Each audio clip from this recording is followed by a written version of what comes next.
नमस्कार, मैं रघुनाथ प्रसाद। आज अपने देश की जो स्थिति है उसमें बहुत ही मौजू हैं ये 5 इम्पॉर्टेंट कोटेशंस महान समाजवादी नेता और चिंतक डॉक्टर राम मनोहर लोहिया के।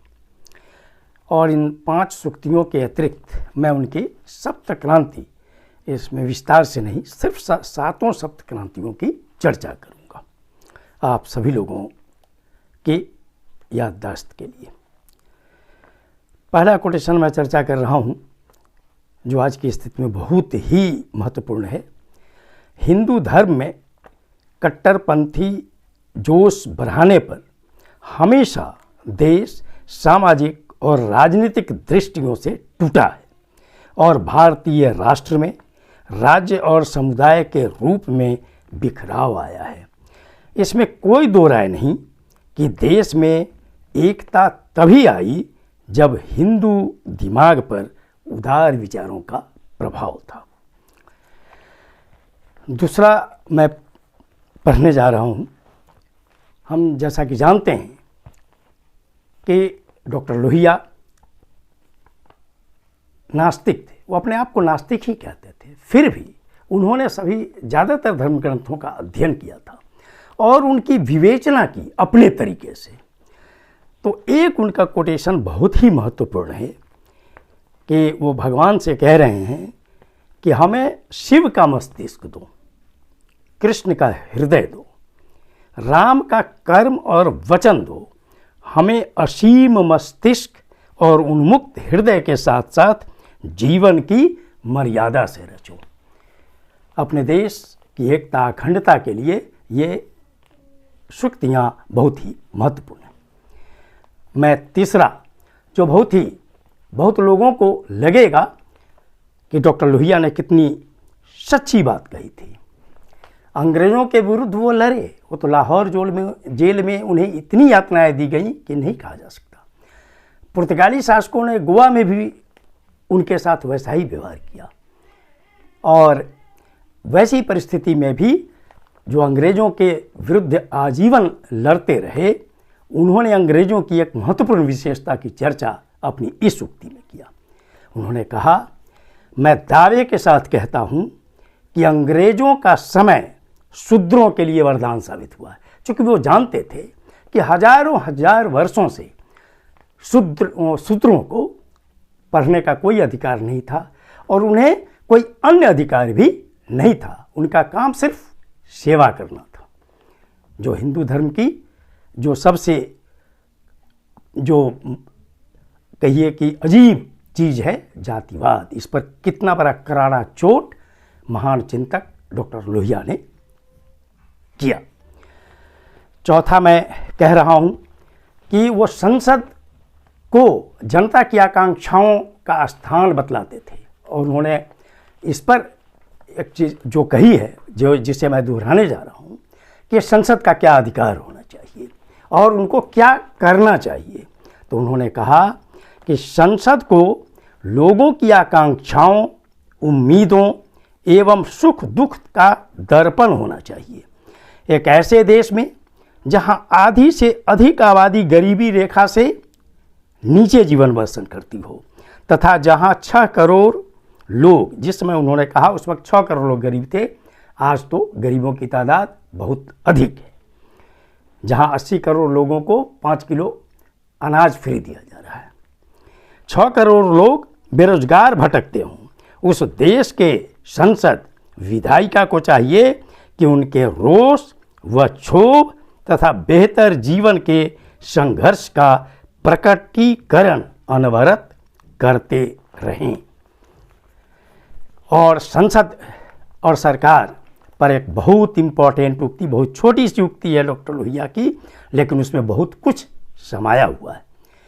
जिंदा कौम 5 वर्ष का इंतजार नहीं करती है, वह किसी सरकार के गलत कदम का फौरन विरोध करती है। ये 5 उक्तियाँ बहुत ही महत्वपूर्ण हैं और मैं, चूँकि डॉक्टर राम मनोहर लोहिया जी की जो सप्त क्रांति है, न केवल अपने देश के लिए वरन उस समय पूरा एशिया महादेश और पूरी दुनिया पर यह लागू होता था, क्योंकि पूरी दुनिया में बहुत बड़ी संख्या में देश गुलाम थे विभिन्न शक्तियों के। और जो महिलाओं की स्थिति थी, जो अन्य कमज़ोर लोगों की स्थिति थी, वो सप्त क्रांति बहुत महत्वपूर्ण है। आप अपने, चूँकि मैं बिहार के माननीय मुख्यमंत्री जो रेल मंत्री हुआ करते थे पहले, उन्होंने इस सप्त क्रांति पर पटना से एक ट्रेन नई दिल्ली के लिए प्रारंभ भी की थी, जो आज भी चल रहा है, सप्त क्रांति एक्सप्रेस। ये 7 क्रांतियां हैं उनकी, एक एक क्रांति अत्यंत ही महत्वपूर्ण है। पहला, चूँकि यही सप्त क्रांति, चूँकि जयप्रकाश बाबू के नेतृत्व में जो आंदोलन हुआ, उस आंदोलन को जो संपूर्ण क्रांति का नाम दिया गया, तो जयप्रकाश बाबू ने कहा था कि जो लोहिया जी की सप्त क्रांति थी वही मेरी संपूर्ण क्रांति है। पहला, पुरुष तथा महिला में समानता।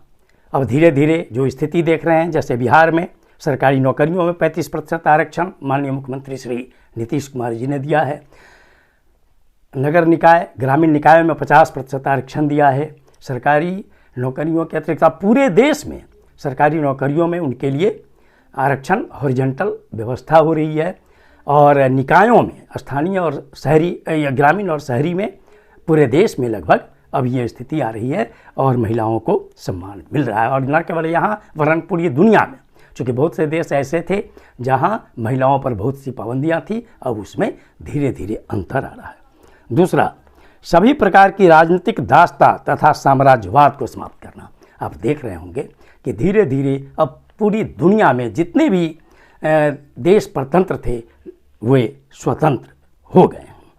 तीसरा, सभी जगह क्रांतियाँ हुई, संघर्ष हुआ।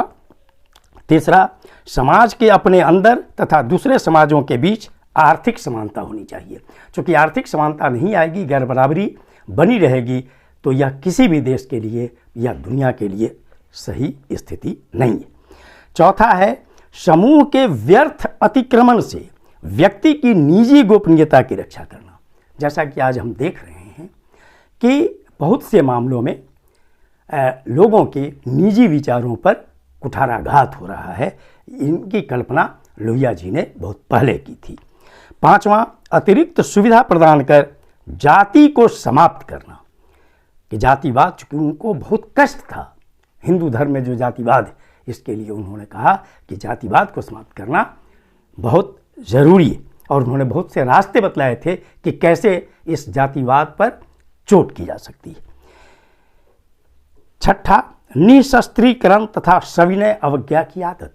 पूरी दुनिया के लिए उन्होंने कहा कि निशस्त्रीकरण होना चाहिए और सविनय अवज्ञा की आदत, कि अगर कोई गलत चीज़ हो रहा है तो सविनय अवज्ञा, जो महात्मा गांधी जी का, चूँकि वो महात्मा गांधी का बहुत आदर करते थे, उनके ज़्यादातर सिद्धांतों को वो अपने जीवन में अपनाते थे, इसलिए उन्होंने सविनय अवज्ञा की बात कही। वो पूरी दुनिया के लिए तो ऐसे थे कि वो कहते थे कि पूरी दुनिया एक है, कि जब पक्षी पर रोक नहीं लगा जाती है तो लोगों पर रोक क्यों। वो तो पासपोर्ट सुविधा के भी विरुद्ध थे और वो एक पूरी दुनिया के लिए एक शासन की भी कल्पना करते थे।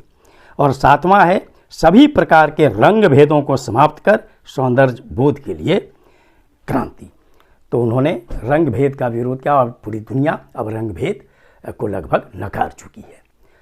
ये आज के समय में अपने देश के लिए बहुत मौजू हैं। मैंने इन्हें प्रस्तुत किया, महान समाजवादी चिंतक के विचारों को इन्हें ज़रूर सुने। ये वीडियो आपको अच्छा लगा हो तो निश्चित तौर पर लाइक करें, शेयर करें।